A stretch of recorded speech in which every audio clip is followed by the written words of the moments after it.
Another one. Another one. Another one. Another one. Another one. And another one. Be looking good. I be gripping brain, nigga. I be gripping wood. Okay. Hey. My seven. I'm gripping in my seven. Okay. I'm flossing in my seven. I'm riding in my. What's going on, y'all? It's your boy LSRI254, man, and you tune in for another one. This video right here is about like top 5 things that I took away from YouTube this year. This year has been great as far as growth for the channel, and I've really learned a lot.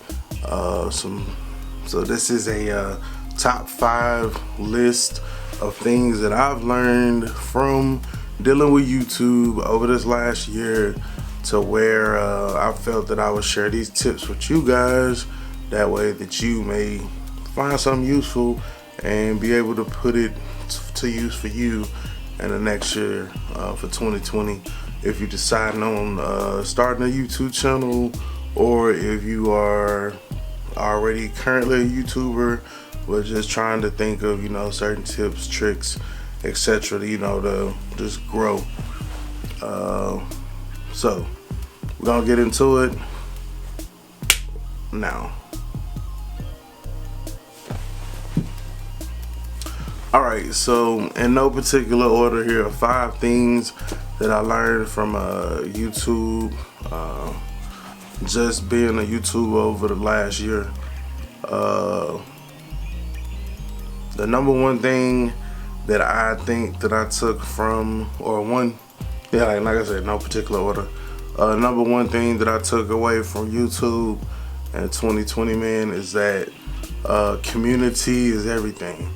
For those of y'all that know, when I post, when I do lives, it's something that I do it consistently. So your fan base, or your community, or your subscribers, or your nation, or whatever you want to call them, what you do have to understand, man, that they're part of, you know, what you're doing. They're viewing, they're taking the time out to watch your videos. So you definitely have to make sure that you are paying attention to them. I talk to my subscribers pretty much daily. When I go through my comments, I'm listening to what they have to say. You can decipher real easily, like the ones that are being genuine and the ones that are just there to troll. It's up to you how you deal with your trolls. Me, I block them. Some people play with them a little bit. Sometimes I have my moments when I play with my trolls, but it kind of takes away from other stuff that I could be doing. So definitely, your community is your number one thing. Listen to your community; they will help you grow. Number 2, or the second thing that I would say that I took away from YouTube this year, is after you shot like a lot of videos and your content kind of varies, you kind of learn what people like. Here on my channel, y'all know that it all started with the box Chevy. Since then, you know, we've kind of grown into some other things. We've grown into the Cutlass, we've grown into the C10, grown into the Rivy a little bit. Kind of sneak peeked of my bike a little bit, my booster, but all in all, you know what I'm saying, through all, and what I've noticed through the content is that, you know, the majority of my viewership, you know, they're there for the Caprice builds. And the way that I can really tell that is, you know, through when I post different videos, you know, the views are different, you know what I'm saying, from the subscribers. So pay attention to, as you post, what you post, how your audience responds, how the internet responds, and kind of go from there. that would be the advice that I have to give on that.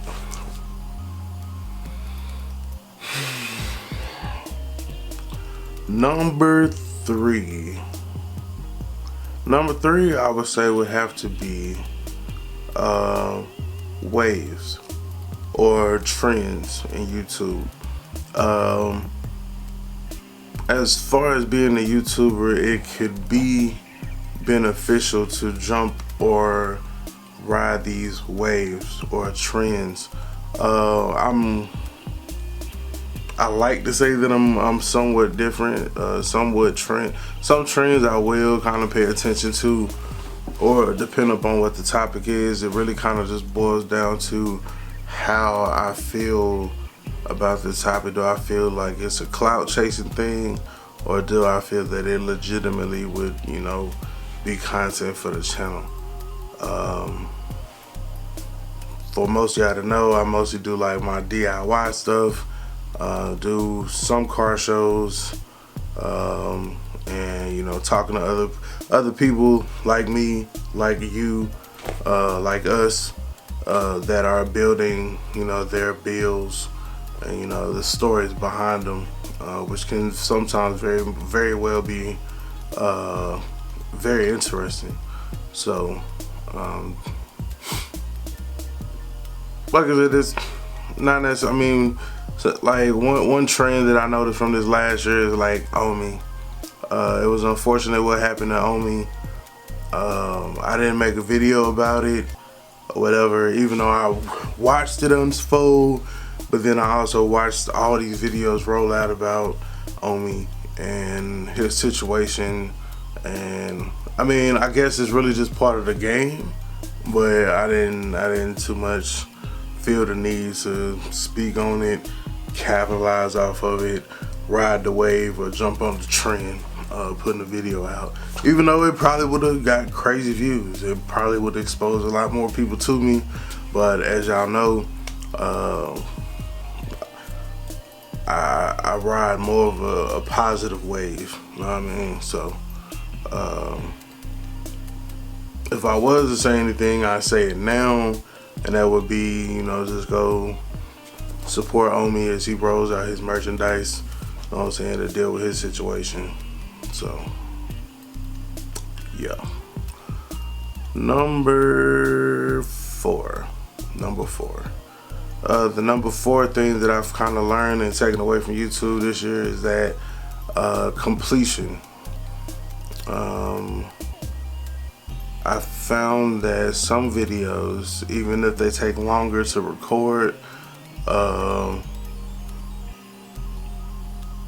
say that you work on a video for a whole day, but if your video is to completion,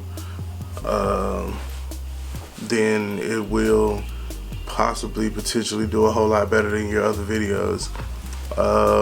Sometimes it could just be subject matter. I felt that the video that we did this past year about the roof, the panoramic roof installation in the box, I think that video did as well as it did in the short time that it did, primarily because of it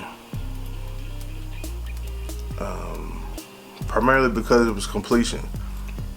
I don't do very many videos like that, from start to finish, where everything is done in the same video. So like some videos I might just be bringing an update, be like, hey, I got a roof, you know, next video we might be putting it in, you know. So being it was something that was so major, I think that played a big part of it as well. But also being that we did everything from start to finish in the same video, was helpful as well, versus it being like, hey, installing the sunroof part 1 or 2 or whatever. You know what I'm saying? I put everything together. It was a complete project, and you know, people watched it a lot. So I think that that's kind of a formula for successes too.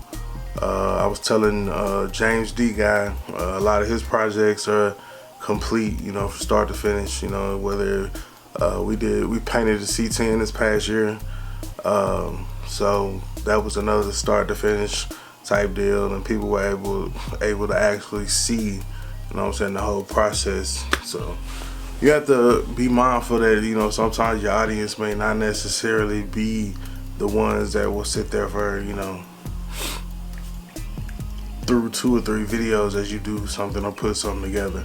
Some people love to update videos, and that's pretty much what I've kind of been on since I started YouTube. You know what I'm saying? Everything's been an update. I'm like, hey, we're doing this one with the Capris, we're doing this with the Capris. Update, update, update, update, update. You know what I'm saying?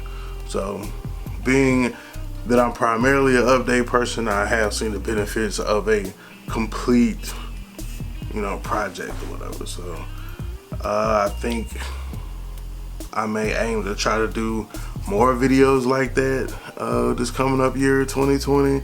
However, I do like my old style of, you know, just update. It's worked for me. It's gotten me to where I'm at and everything like that. Fifth thing that I will address, or the fifth thing that I've learned from YouTube, is that it just kind of, YouTube kind of has a mind of its own. I've seen people grow from 1 to 35,000 in 1 year. I've seen people grow 1 to 10,000 in 1 year. You know, it really just depends on the content and how YouTube promotes a video. Of course, they're gonna tell you thumbnails, titles, etc., etc. I'm not necessarily a genius when it comes to that stuff, so I think that may somehow stunt the growth. But like I tell my subscribers, man, all I do is focus on me. The only person that I try to compare my YouTube growth to is me from yesterday. So as y'all know, since we took it seriously back in 17, we hit our 1,000 subscribers in 18. Yeah, we started getting serious about YouTube in 17, rebranded the channel. Alright, so as you know, 17 we rebranded the channel to LSF Rod 254. In 18 we hit our monetization goal of 1,000 subscribers, 4,000 watch hours. By the end of 18, we were at about 2,000, almost 3,000 subscribers.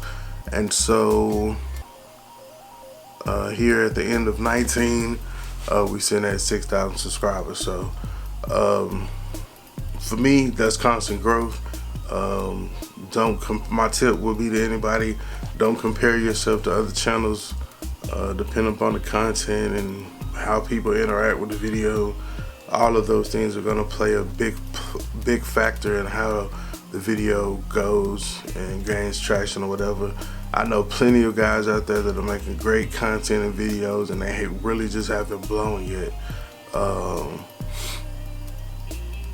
I don't know how. Like I said, YouTube has a mind of its own. So to you guys out there that's grinding, man, don't be discouraged. Just continue to just monitor your progress, track it against you. You know what I'm saying?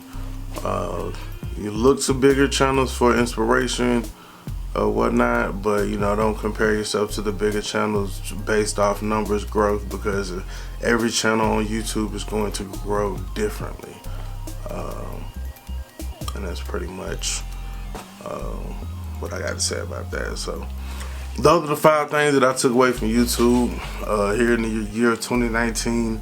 For 2020, I'm just gonna rock with it, man. I'm gonna continue to do what I've been doing, take little tips or things that I've noticed about YouTube, and just my subscribers' response to videos in general, and then just gauge and use that to move forward next year so that we can grow and hit our goals.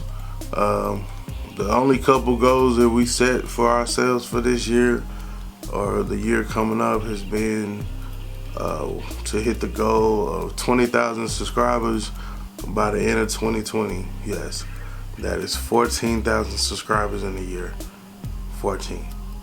I know it's a lot, but I believe that we can do it. We got a lot of great things that are planned, and that should be happening this year. So I am overly confident that we can reach our goals and get these things met. So yeah. So it's your boy LSRaw254, man. Remember to subscribe to the channel, man. Click the bell so you never miss a video. I don't know if I'll do more like talking head videos like this throughout next year. I have like a goal or a plan or a strategy or a plan, you know, a plan of action on how to get to 2020, man. So you might see a lot of different various things, and you know how we put them into place to make sure or to see how we can reach this goal of 20K. So I just appreciate y'all rocking with your boy. I'm just an example that if I can do it, anybody else can. So like some of my subscribers told me, like, yo, you a motivation, and I've just grown to accept that. So if I motivate you, I would just say be motivated. Like, I don't know, like I don't know, I just never looked at it like that. But if I do that for you, man, and you're welcome. You know what I'm saying? Thank you for allowing me to be an inspiration. I don't know, like I said, I don't know how that works, but yeah, man. But I'm finna hop off here, man. It's your boy LSRaw254, man. Remember, identify your weaknesses, make it your strength. Life is all about choices, choose wisely, and productivity over procrastination. Gone.